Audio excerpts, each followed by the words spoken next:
marfu'an, Rajab syahrullah wa Sya'ban syahri wa Ramadan syahru ummati. Sadaqallahul azim wa sadaqan nabiyul karim wa nahnu ala dzalika minasyahidin walhamdulillahi rabbil alamin.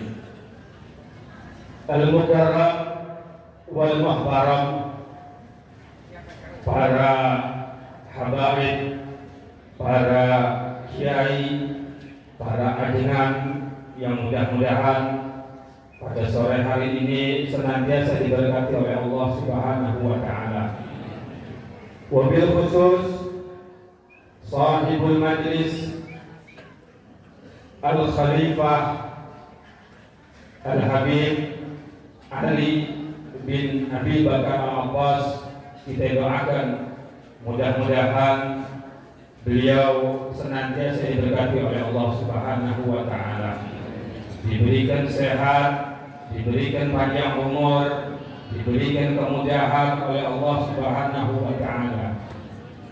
Dan juga yang sama kita hormati Al-Habib Anis bin Zain Al-Abbas, Al-Habib Faisal bin Abdullah Al-Abbas, Al-Habib Iya bin Ahmad Al-Abbas, dan juga kepada semua cucu, mantu, keluarga besar Al-Habib Abdullah bin Muhsin Al-Abbas. Mudah-mudahan mereka semua senantiasa diberkati oleh Allah Subhanahu wa taala. Hadirin hadirat rahimakumullah, kita sekarang sudah berada di bulan yang kata Allah Subhanahu wa taala dan juga kata Nabi Muhammad sallallahu alaihi wasallam, ini bulan yang haram, yaitu bulan yang terhormat. Artinya apa?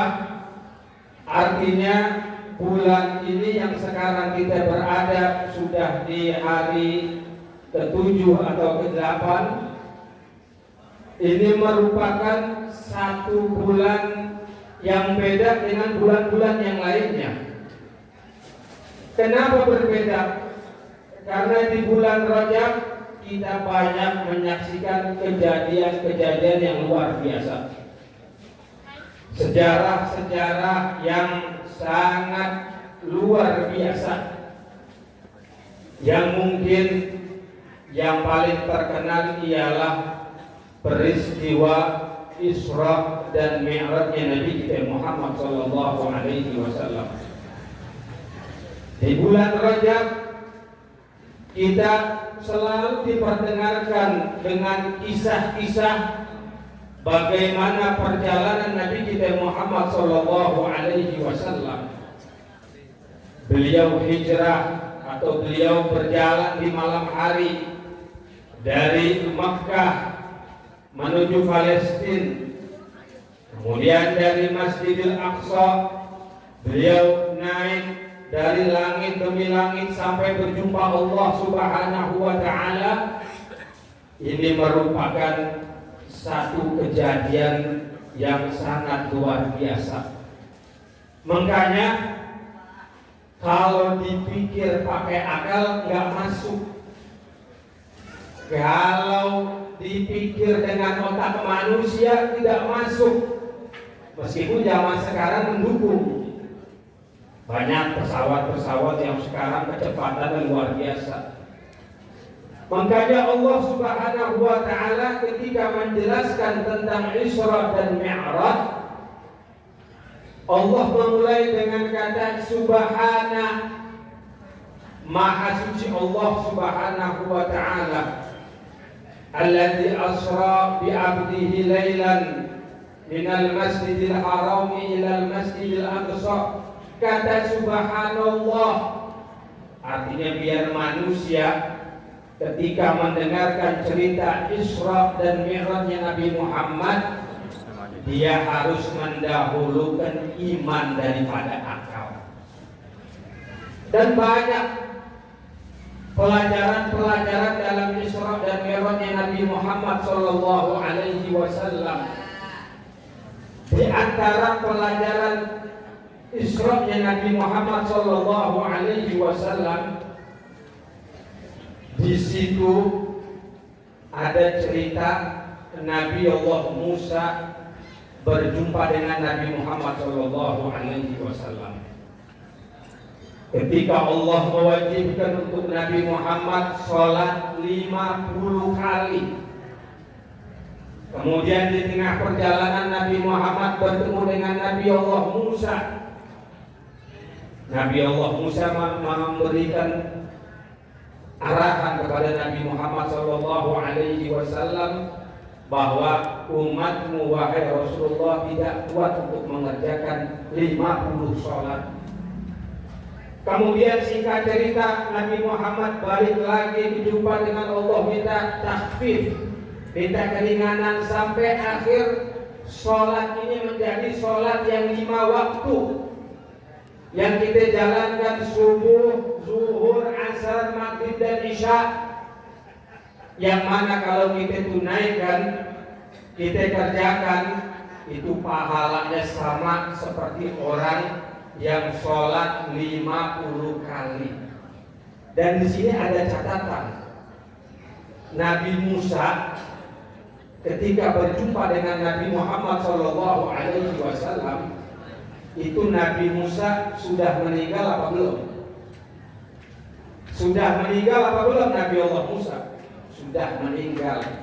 Ini memberikan kita pelajaran bahwasanya manusia yang sudah meninggal itu masih bisa memberikan manfaat kepada orang-orang yang hidup.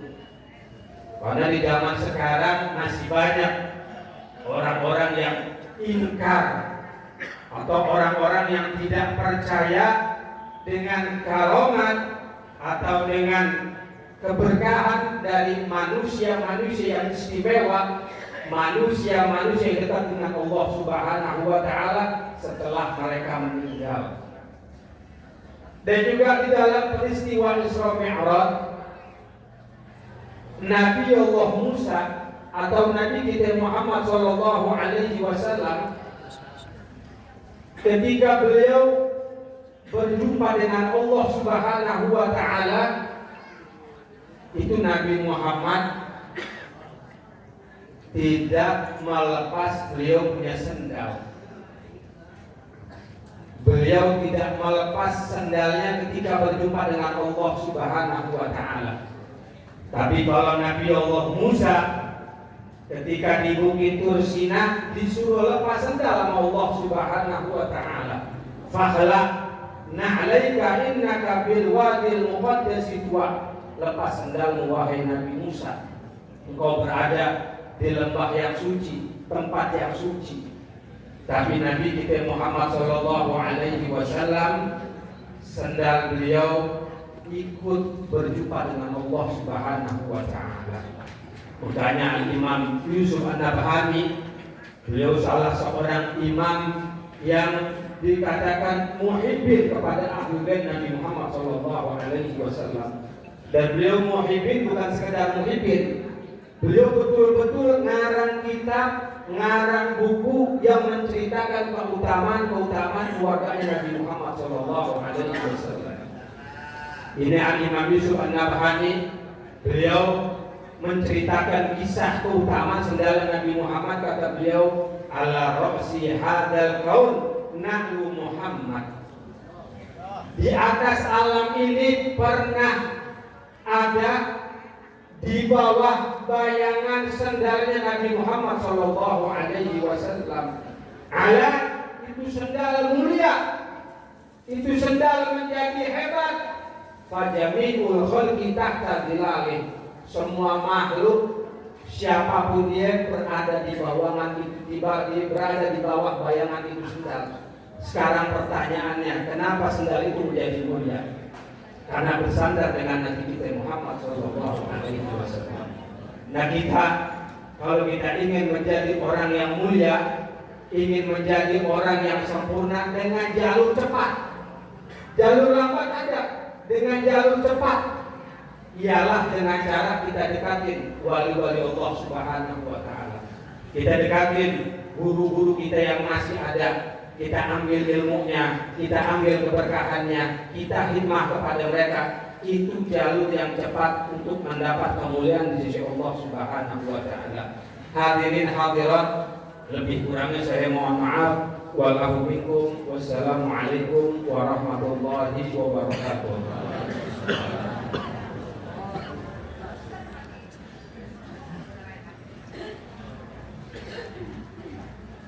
Selanjutnya akan disampaikan oleh Al-Habib Hasan bin Ahmad Musa.